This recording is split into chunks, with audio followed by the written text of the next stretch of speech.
Hey guys, what's up? It's Rygar the Destroyer, and today we're going to be doing a line overview of the Mattel 6-inch Halo action figures. And here before you in this video are every Mattel Halo figure that's been released up until this point, except for one, and that's the SDCC exclusive Spartan Heli-Squirrel with the blue lines instead of the white lines. And frankly, I cannot pay like 50 bucks to get a repaint of this figure. In my opinion, it's just not worth it. Maybe it's worth it to you, it's just not worth it to me. But we'll just pretend like he's here, and we'll talk about the line as if he's here lined up with them. So kind of the purpose of this video, what I wanted to talk about was, pros and cons with the Mattel line, and then pretty much a versus between the Mattel line and the McFarlane line.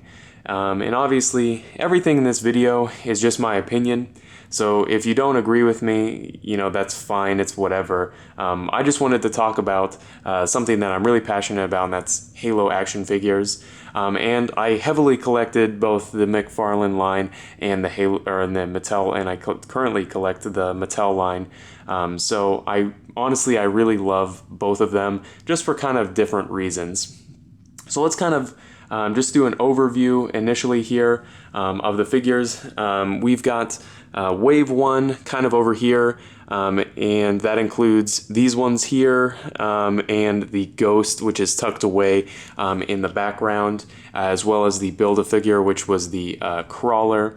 Then we've got, I don't know how they describe it, but it's like a Sub-Wave, which was Kelly and Fred, and they also came with the some alternate pieces for the Crawler Build-A-Figure.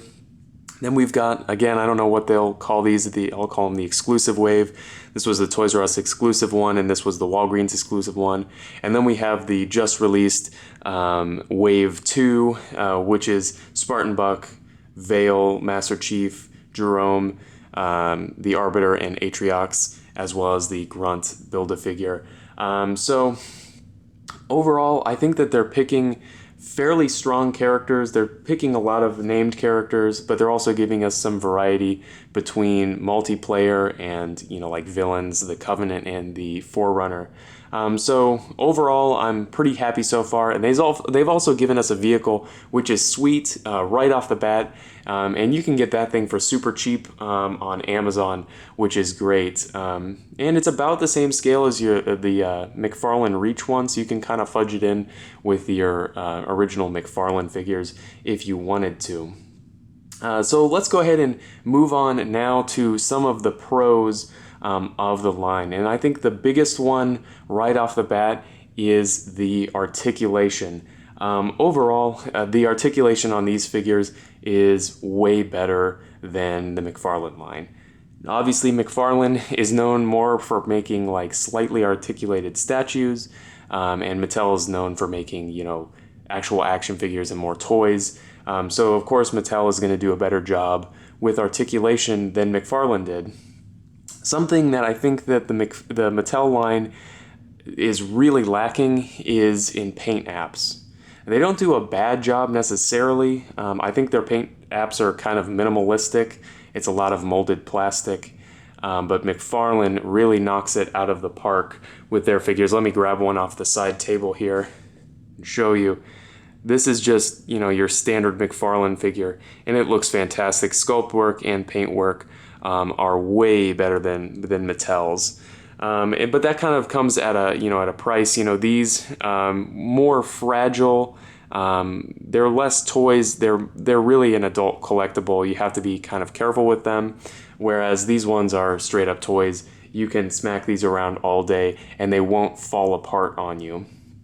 Another thing that a lot of people talk about when they talk about the Mattel line is the removable armor. And it's annoying how it falls off. And it is annoying, I'll be honest. Not a huge fan of the removable armor. I honestly believe that they do it exclusively to kind of cut down on the amount of paint work they have to do, because every piece that they can mold independently means that they can do the body in black and then the armor piece in whatever color it needs to be. So I honestly, and frankly, no one's ever going to display these figures without their armor. I just don't believe that anyone will ever do that. That being said, the McFarlane figures also had the interchangeable armor, and it was also annoying. It fell off a lot. There wasn't as much of it, which made it less of a problem, but McFarlane still had its problems, especially with quality control, especially in the Halo 3 figures. Those had a lot of quality control issues. That being said, Mattel wasn't perfect with quality control either. The Subwave with Kelly and Fred, a lot of people had loose joints on those figures. I didn't have any loose joints on those really that were a problem, so it's kind of an inconsistent one from what I've seen, but just kind of know that those figures kind of have problems or can have problems with loose joints, even though mine, I must have gotten lucky and didn't have any problems with them. Another problem I have with the Mattel line is this figure right here. Toys R Us exclusive, Spartan, I don't remember what the name is. I hate this figure. The yellow, it doesn't show up on camera obviously because it's pretty far away, but they have a molded yellow plastic and yellow paint on the figure. They're supposed to be the same color, they are not. They don't match at all. It's really obvious when you have the figure in hand. The yellow plastic they also used on the figure is almost translucent, so sometimes it doesn't match. The molded plastics don't even match because of the thickness of the plastic. So obviously the thicker the plastic is, the less or the more opaque it is, so it doesn't show any of the undersuit underneath it, so it comes off as a brighter yellow than certain other areas which are thinner. It's a shame that that's what they gave to Toys R Us at the end of their life, you know. Right before they went bankrupt, they gave them this, which is a figure that I don't like. I don't like yellow as a color in general, but that doesn't, I mean, that's not the figure's fault. But then they did an awful job with the figure. And the alternate helmet for this guy is awful. It has the softest sculpt work of anything I've ever seen in my entire life. I mean, truly, McDonald's toys have better sculpt work than the alternate helmet for this guy.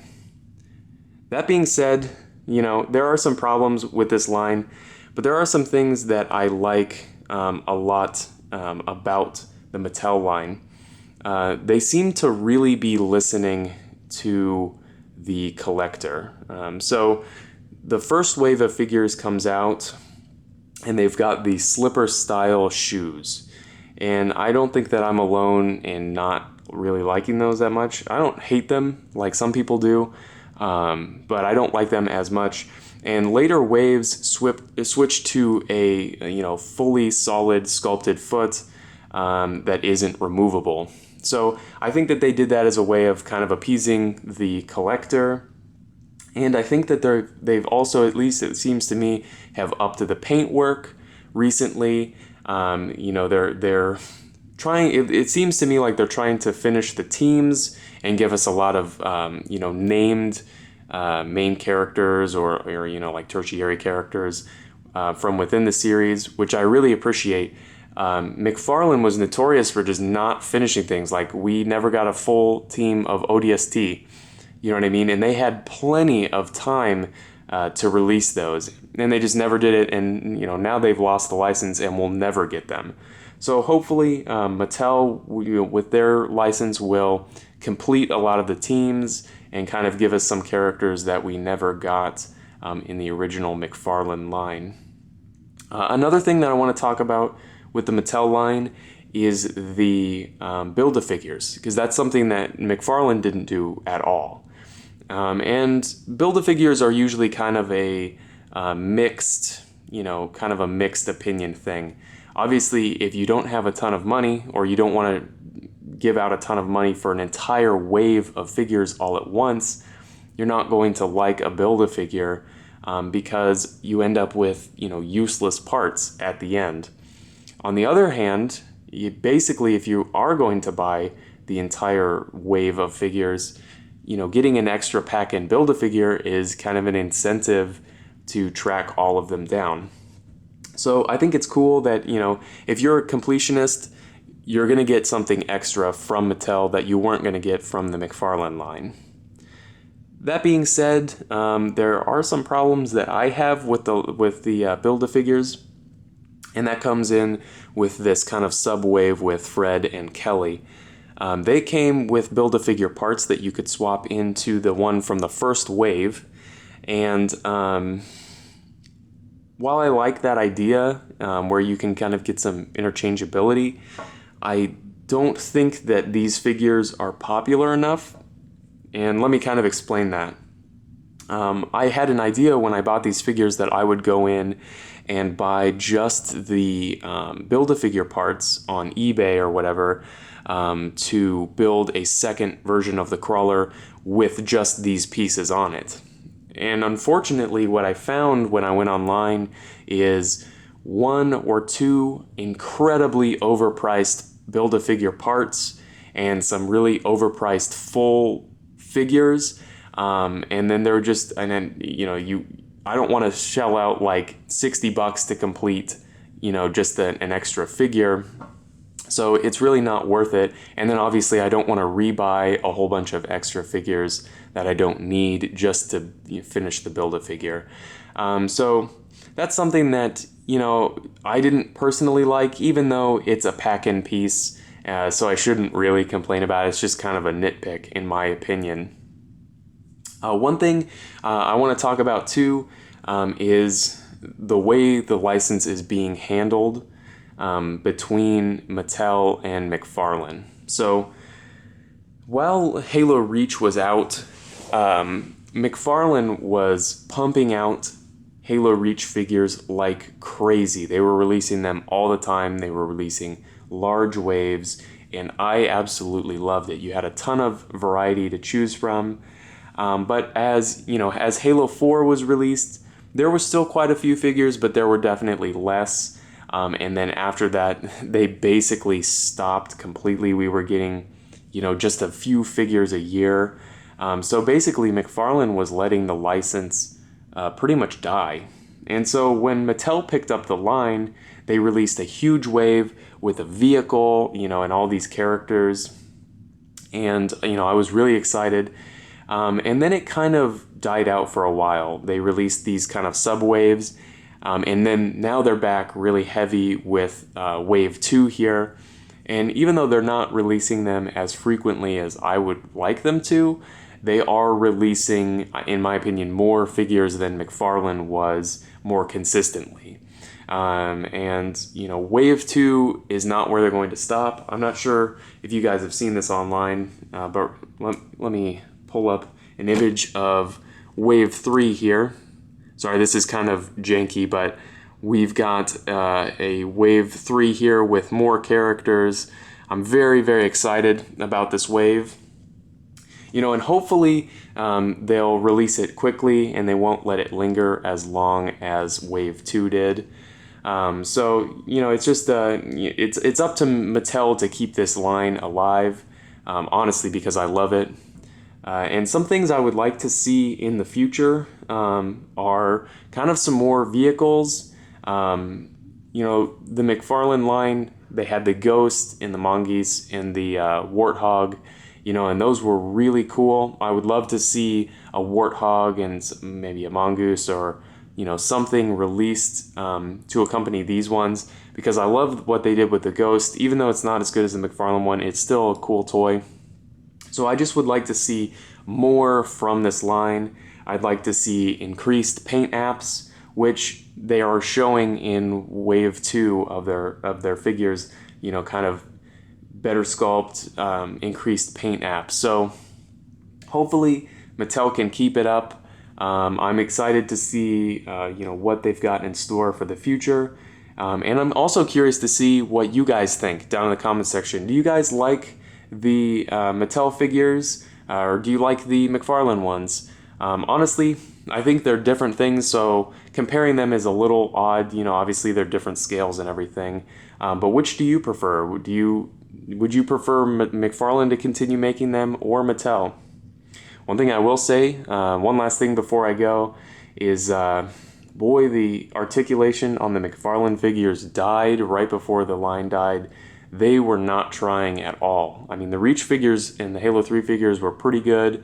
Halo 4 figures were pretty good, and then after that there was basically nothing from below the waist, which I always thought was irritating, and that's something that Mattel is doing an absolutely fantastic job with. So just let me know down in the comment section, what do you think of the Mattel line of Halo figures? I'm really curious to see, and I guess I'll see you later.